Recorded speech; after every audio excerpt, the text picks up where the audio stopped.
Los inversionistas subestiman el caos global que provocaría el cierre del estrecho de Hormuz, a menos que Donald Trump retroceda pronto, ya que llevamos un mes. Si esto sigue 3 o 4 meses más, podría colapsar la economía y los mercados. Donald Trump perdió el prestigio y la posición de Estados Unidos. ¿Es confiable lo que dice? Viste que John Brennan, el exdirector de la CIA, dijo ayer en la televisión que confía más en lo que dice el gobierno iraní que en lo que dice Donald Trump. Me asusta porque no creo que Donald Trump mienta. Creo que él realmente cree lo que dice, lo que podría ser más aterrador si está tan delirante respecto a lo que pasa en el mundo. Lo que estás viendo ahora es que el resto del mundo siente que no se trata de reducir la exposición a China. Se trata de reducir la exposición a Estados Unidos en este momento. Nos honra recibir de nuevo en el estudio a Sean Ryan, invitado de muchos años, gran amigo mío y director general de China Market Research Group.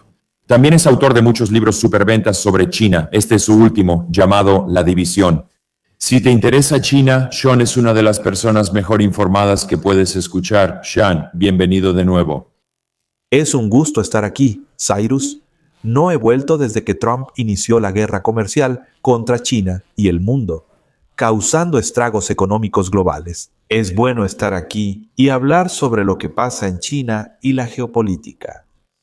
Claro, Sean, eres una de mis mejores fuentes de información. Me encantan tus libros. Me encantan tus publicaciones en X y todo lo que estás haciendo. Y de nuevo quería invitarte porque tenemos un nuevo conflicto con Donald Trump. Esa es la guerra en Medio Oriente. Pensé que hoy podríamos incluir a China y aprovechar tu experiencia para saber qué opina China. ¿Cuál es el objetivo principal aquí? Porque mucha gente aquí, Sean, dice que ya sabes, este es un conflicto de todo Medio Oriente. Pero ¿cómo deberíamos entender esto desde la perspectiva china? No es solo un conflicto del Medio Oriente. Esto podría descontrolarse globalmente y afectar la economía de Medio Oriente, Estados Unidos, China y otros en los próximos 10 años, Cyrus. En 1973, el embargo petrolero duró 5 meses. Tomó 10 años de estanflación, inflación y bajo crecimiento para que el mundo pudiera volver a crecer. Durante el auge de Ronald Reagan y Paul Volcker en los 80, creo que inversionistas y analistas subestiman el caos global que causaría el cierre del estrecho de Hormuz, a menos que Trump retroceda pronto, ya que ha pasado un mes. Si esto sigue 3 o 4 meses más, podría colapsar la economía y los mercados bursátiles. China está mejor posicionada a corto plazo que otros países. ¿Por qué? Porque China ha instalado 1.2 teravatios de energía solar en el último año. Además, instalaron 1.2 teravatios de energía solar y eólica en el último año. Cerca del 20% de su energía proviene hoy de fuentes solar y eólica. Así que pueden reducir el riesgo proveniente de Medio Oriente. Un 84% de sus necesidades energéticas se basan en el petróleo. China tiene 28.000 millones de barriles de petróleo, por lo que no está tan en riesgo como otros países. Ahora mismo en Tailandia hay escasez de gasolina, donde están limitando la cantidad de gasolina que los taxistas pueden poner en sus autos. Las Filipinas, bajo Bang Bang Marcos, acaban de declarar estado de emergencia. Y lo has visto en Las Vegas. Los precios han subido entre un 20 y un 30%. China está mejor que el resto del mundo a corto plazo por la tensión económica. Ahora, aquí está el problema, Cyrus. Esto también afectará a China. De acuerdo, en este momento, probablemente, hay muchos productos petroleros que tienen reservas para unos 40 días, tal vez hasta 4 meses en algunos sectores. Pero estaba hablando con el director de una de las empresas de recubrimientos o pinturas más grandes de China, y él está en pánico en este momento. Él solo tiene suficientes productos petroleros almacenados para durar 40 días. No está seguro de si después de 40 días podrá seguir produciendo recubrimientos. Y entonces, cuando la gente lo ve, pensamos solo en la gasolina en el surtidor, pero el petróleo se usa para fertilizantes. Incluso se usa en textiles, ropa, en la ropa que fabricamos y también en pintura y recubrimientos. Esto tendrá un impacto en la economía de China si sigue creciendo.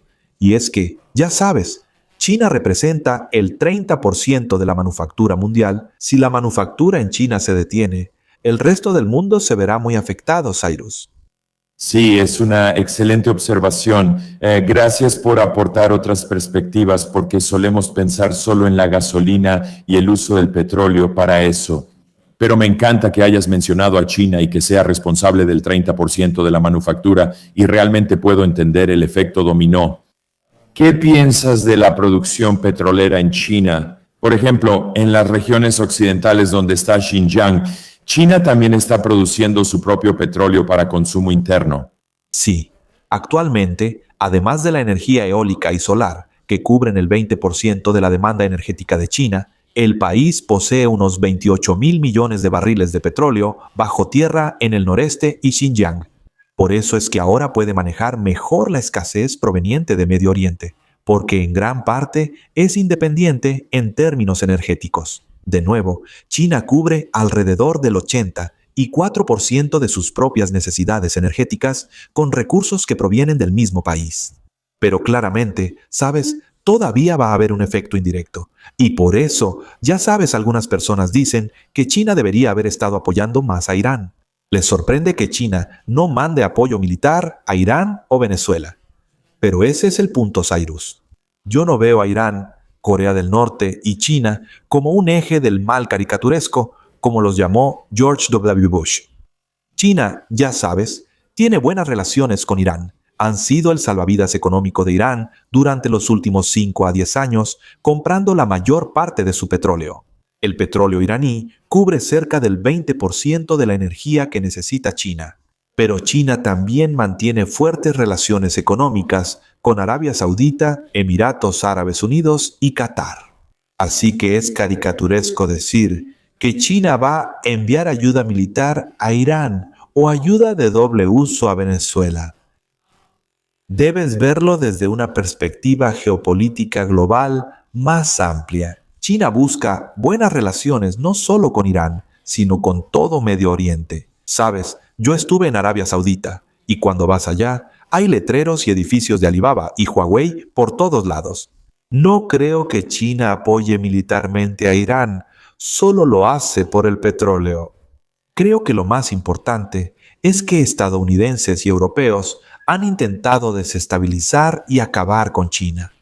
Así que lo que China ha tenido que hacer al acercarse a Irán, Venezuela y Rusia es una cuestión de supervivencia, no es una elección. Se ven obligados a unirse porque, si no lo hacen, temen que los derroquen. No creo que China esté tan cerca de Irán y Rusia como muchos estadounidenses creen. Cyrus, la mayoría de los chinos, incluso funcionarios, sienten más afinidad por Estados Unidos que por Rusia. Te doy un dato. Desde los años 80, ningún líder ni sus hijos en China estudió en la Unión Soviética o Rusia. Todos fueron a Estados Unidos. La familia de Deng Xiaoping fue a Duke para la maestría. La familia de Hu Yaobang fue a Yale para la universidad y para la facultad de Derecho. El nieto de Jiang Zemin y la hija de Xi Jinping estudiaron en Harvard. Así que creo que, geopolíticamente, tenemos a mucha gente ignorante en el gabinete. ¿Sabes? Marco Rubio nunca ha estado en China. Hay muchos asesores ignorantes del presidente, como Peter Navarro. Y entonces, si realmente entendieran lo que está pasando, entenderían que China no es una amenaza militar. No van a enviar ayuda militar a Irán. En los últimos 10 años, se sienten traicionados por las élites estadounidenses y buscan volver a estrechar las relaciones entre China y Estados Unidos, ya que ahí enviaron a sus hijos y nietos a estudiar. Sí, es un buen punto. Cualquiera que estudia China sabe que su política exterior es de no intervención, como dijiste, enfocada principalmente en el comercio. China realiza acuerdos comerciales clave globalmente y es el principal socio de más de 120 países. Considero que los chinos son muy astutos. Son muy directos, como vamos a hacer este trato por esto, nosotros hacemos A por B y dejémoslo así. Definitivamente no nos vamos a involucrar en su gobierno. Pero, John, quiero llevar esto a la guerra con Irán aquí porque en Estados Unidos hemos escuchado una narrativa de que esta guerra no es sobre Israel, no es sobre Medio Oriente, ni siquiera es sobre Irán.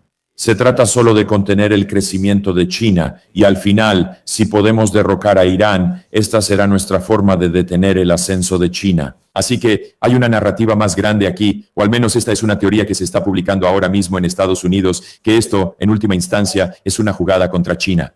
¿Le ves algo de cierto a esa teoría de conspiración? Quiero decir, tal vez fue una jugada contra China si era algo donde Trump sentía que podía sacar a Maduro muy rápido en Venezuela, si sentía que podía sacar al Ayatollah Khomeini muy rápido. Si esa era la estrategia o el plan, ha fallado, ¿verdad? Piensa en el actual Ayatollah. Si mataste a sus padres, esposa e hijos y lo dejaste lisiado, ¿crees que hará un trato fácil con Trump? Está enojado. También tienes ese respaldo religioso del Islam chiita. Es una situación distinta a la de Venezuela, donde los iraníes resistirán y contraatacarán más fuerte porque el Khomeini actual ya no tiene nada que perder. Perdió a toda su familia. Esto es distinto a lo de Venezuela. Sobre China, ¿esto le gusta a los chinos? Hay dos ideas al respecto y creo que ambas tienen parte de razón. La primera idea es que China quiere que esta guerra continúe, porque mientras más tiempo dure, más se benefician ellos. Otra idea dice que China quiere que la guerra termine para reactivar su economía. Creo que ambas ideas son correctas. ¿A qué me refiero con esto? Antes de 2001 y del 11 de septiembre, Estados Unidos solía criticar duramente a China por derechos humanos y política. Tras el 11 de septiembre, George W. invadió Irak y Afganistán, y durante 8 años Estados Unidos dejó de enfocarse en el ascenso de China y no intentó contenerla. Ahora, parte de eso fue que Bush era mucho menos xenófobo que los líderes actuales y era más abierto a permitir el ascenso de China. Creo que Estados Unidos enfocó todos sus recursos, dinero y pensamiento en el Medio Oriente y Afganistán. En muchos sentidos, el 11 de septiembre fue lo mejor que le pudo pasar al crecimiento de China. Creo que eso es cierto ahora. Sabes, Estados Unidos está gastando todo su poder militar en Irán en este momento. Están enviando a la 82ª División Aerotransportada y miles de soldados al Medio Oriente. Enviaron 2.500 soldados desde Asia y retiraron el sistema antimisiles THAAD de Corea del Sur, pese a la oposición de su presidente. Así que creo que Trump ha hecho que muchos de nuestros aliados se sientan mucho menos seguros en Asia. Si eres surcoreano ahora, temerías a Corea del Norte porque ya no cuentas con el sistema THAAD. Y lo que hemos visto, Cyrus, es que en los últimos meses, debido al caos, todos los líderes de Europa Occidental han hecho como esa peregrinación a China para decir: necesitamos volver a acercarnos a China y restablecer relaciones con los chinos. ¿Sabes? Durante 8 años, los líderes británicos, franceses y canadienses no vinieron. En los últimos 2 meses, Starmer del Reino Unido, Carnegie de Canadá, Merz de Alemania y Macron de Francia vinieron casi como suplicantes ante Xi Jinping. Dijeron: necesitamos acercarnos porque debemos reconstruir nuestras economías. Así que, desde un punto de vista geopolítico, está el argumento de que China querría que Trump y Estados Unidos quedaran envueltos en otro lío en Medio Oriente. Ese es un argumento. Creo que eso es cierto porque hay beneficios geopolíticos. Sin embargo, a corto plazo, y creo que a mediano plazo, desde un punto de vista económico, creo que claramente China quiere terminar con esto. Obtienen el 20% de su petróleo del Medio Oriente e Irán, que cruza el estrecho de Hormuz. China enfrenta un desempleo juvenil del 13 a 14% y alto subempleo. El sector inmobiliario sigue entre 30 y 40% por debajo, aunque prevemos un crecimiento del PIB de entre 4.2 y 4.5% en 2026, la economía aún es débil. Creo que los planificadores del Ministerio de Finanzas, centrados en el crecimiento económico, quieren que esta tensión termine.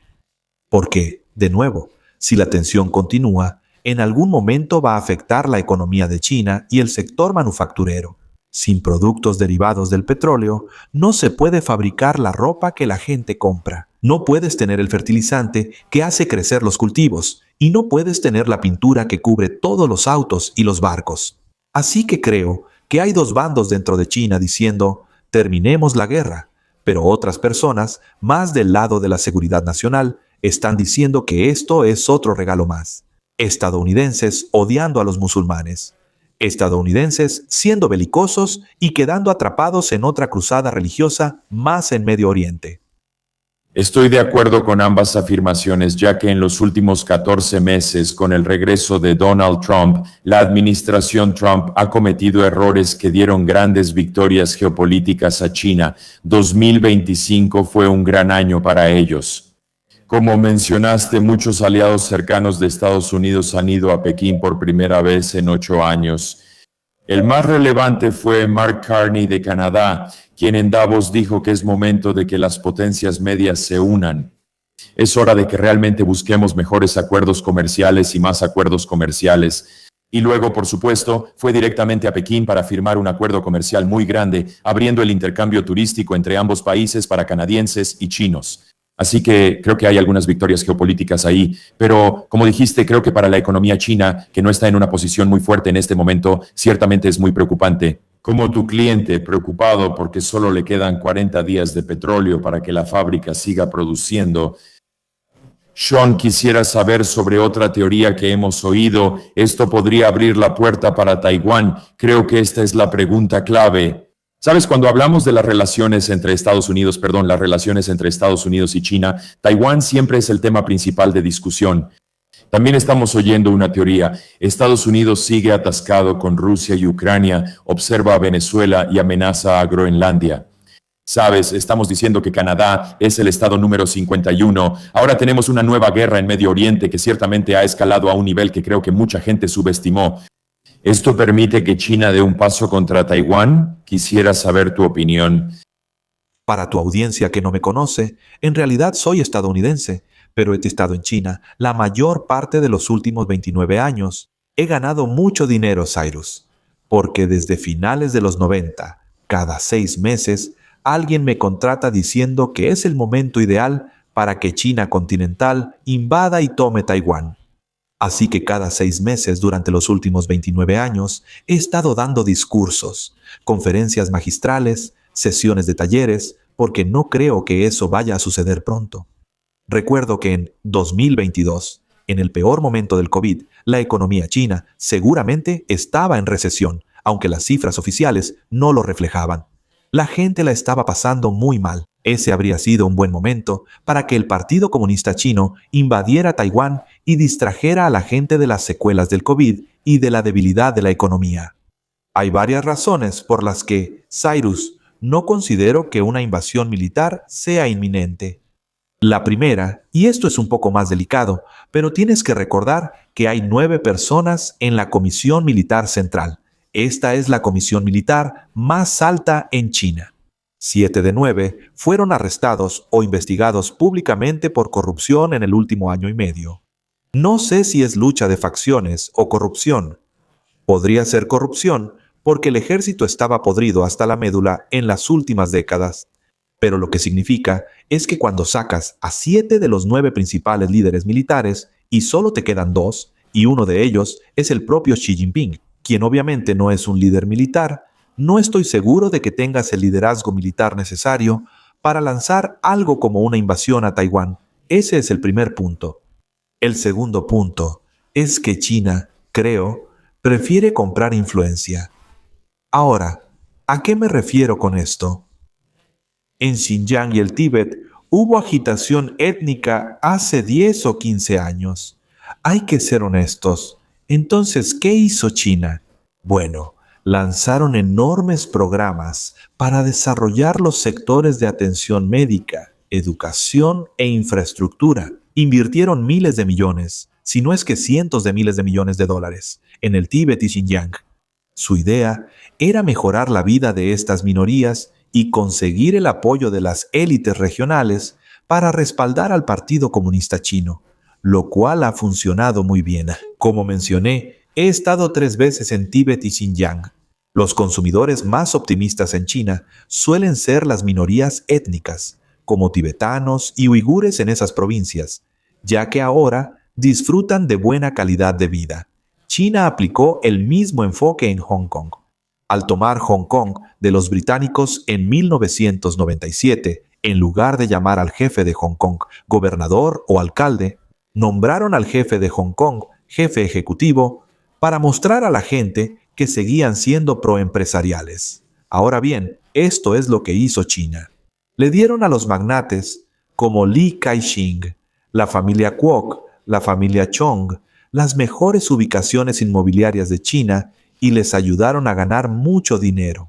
Si ves la calle Huaihai o Wang Fujing en Pekín, las ubicaciones más cotizadas están todas controladas por magnates de Hong Kong, porque básicamente China quería comprar su apoyo. Era mucho más difícil hacer eso en Hong Kong porque su PIB per cápita supera al de China continental. Porque hay mucho cristianismo y el cardenal Zen, quien era el cardenal católico allí, era muy contrario al Partido Comunista Chino y sería uno de los críticos más duros. Era difícil comprar el apoyo del pueblo de Hong Kong. Por eso hubo las protestas de los paraguas en 2014 y los disturbios y terrorismo en 2019. Pero ahora China ha logrado poco a poco comprar el apoyo de los hongkoneses que se han quedado en Hong Kong, integrando Hong Kong con la gran área de la bahía. He pasado mucho tiempo en Hong Kong en los últimos 6 meses y Stephen Roach estaba totalmente equivocado. Hong Kong no está muerto, está prosperando. Fue el mayor mercado de ofertas públicas iniciales en 2025. Es emocionante porque China intentaba ayudar a la gente de Hong Kong con beneficios económicos. Esa fue una respuesta larga. Volvamos a Taiwán. Cuando se trata de Taiwán, Cyrus, veo que China ofrece varios incentivos económicos a la gente de Taiwán. Así que en la provincia de Fujian, la provincia más cercana a Taiwán, han dado vivienda, educación y beneficios médicos a cualquier compatriota taiwanés que decida mudarse a Fujian. Lo clave es que el sistema político de Taiwán está dividido en dos: el DPP, que gobierna, y el presidente, quien tiene otro mandato de 5 años. Pero cuando ves al KMT o el Kuomintang, en realidad tienen muy buenas relaciones con el Partido Comunista Chino en este momento. La nueva presidenta del KMT, de hecho, a principios de esta semana, dijo que le gustaría venir y reunirse con Xi Jinping en persona. El vicepresidente del KMT ha visitado China en años recientes y lo han tratado como héroe. Y aún más importante, Cyrus, el presidente Ma, el expresidente de Taiwán, ha venido a la China continental. Ha sido tratado como un héroe y se ha reunido con Xi Jinping en persona. Así que es una respuesta larga, pero lo que espero que suceda es que China va a intentar ofrecer cada vez más incentivos económicos a los taiwaneses para ganar su apoyo, como lo hicieron en Tíbet, Xinjiang y como están empezando a hacer en Hong Kong. Y van a esperar y ver si el KMT gana la presidencia en algunos años, porque entonces podría ser posible lograr una integración bajo el modelo de un país, 2 sistemas en Taiwán, si el KMT está al mando, igual que China lo hizo con Hong Kong. Al final, Cyrus, los chinos no son tan belicistas como los estadounidenses. Consideran a los taiwaneses sus primos y no desean muertes. No me preocupa. Si me preguntas en 6 meses, seguro que algunos bancos de inversión lo harán y volveré a dar ese cheque de 50,000 por una conferencia magistral. Correcto. No, lo aprecio y tengo que decir que comparto ese mismo sentimiento. Y creo que ese también es un punto muy importante que quiero recalcar para nuestra audiencia. Tenemos que recordar que, ya sabes, los chinos ven a los taiwaneses como sus primos o sus hermanos o hermanas, ¿verdad? ¿Sabes? No hay una intención de decir, oye, necesitamos invadir y empezar a bombardearlos y preparar al ejército y vamos a tener este conflicto sangriento por un territorio en disputa. Creo que definitivamente cualquiera que entienda realmente a China entiende ese punto. Creo que ese es el punto más crucial. Además, existe gran comercio entre China continental y Taiwán. Esto solo retoma el tema de la no intervención y los acuerdos comerciales de ganar-ganar que beneficien a ambas partes, lo cual será muy bueno. Sean, quiero volver a la guerra de Irán porque quiero saber, ya sabes, creo que este conflicto va a continuar por un tiempo más. No creo que esto se resuelva pronto. Lamentablemente para Estados Unidos abrimos la caja de Pandora. No podemos cerrar esto pronto y afectará la economía global. ¿Pero crees que esto podría potencialmente cambiar nuestra economía global hacia un mundo más multipolar? ¿Ya estamos en un mundo multipolar? ¿O este conflicto con Irán realmente va a empujar esto aún más hacia un mundo multipolar? El mundo avanza hacia una multipolaridad con varios centros de poder económico. Creo que Trump ha hecho que Estados Unidos pierda prestigio y posición. ¿Se puede confiar en lo que dice? ¿Sabes, viste que John Brennan, el exdirector de la CIA, dijo ayer en la televisión que confía más en lo que dice el gobierno iraní que en lo que dice Trump? Parte de lo que me asusta es que en realidad no creo que Trump sea un mentiroso. Creo que él realmente cree lo que dice. Lo que podría ser más aterrador si está tan confundido sobre lo que está pasando en el mundo. Pero creo que, ya sabes, va a cambiar el comercio. Hace año y medio, China estaba muy asustada, ansiosa y deprimida. Estados Unidos y las potencias de Europa Occidental estaban tendiendo un cerco alrededor de China e impidiendo que creciera. No podían comprar máquinas de litografía EUV de ASML. No podían por las sanciones. No podían desarrollar sus empresas sin ser sancionados o tener controles de exportación. Pero lo que estás viendo ahora es que el resto del mundo siente que no se trata de reducir riesgos con China. Se trata de reducir riesgos con Estados Unidos en este momento. Como mencionaste, Kearney llegó a China y ahora comercia mucho. Creo que los chinos comprarán más aceite de canola a los canadienses, un negocio de miles de millones de dólares anuales. Van a comprar petróleo y ya no se necesita visa para canadienses. China se está volviendo una nueva potencia. Recientemente, hablé con un banco de inversión que comentó que sus comisiones en Hong Kong se duplicaron, al pasar de unos 700,000 a entre 1.2 y 1.4 millones de dólares diarios, ya que muchos inversionistas globales se alejan de Estados Unidos por preocupación sobre Trump. Les preocupa nuestra deuda de 39 billones de dólares, así que se están moviendo hacia China. No creo que China llegue a ser hegemón global. No creo que vayan a ser la potencia número uno indiscutible, como Mike Tyson, el campeón indiscutible de peso pesado.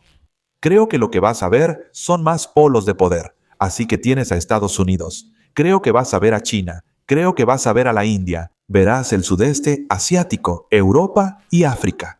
Creo que el mundo es multipolar y esto es más saludable. Esto es mejor que tener un solo hegemón global que, en mi opinión, oprime a otras naciones, pero también implica más fricción en los próximos 10 o 20 años, ya que distintas potencias discutirán sobre el comercio y podrían tener conflictos fronterizos.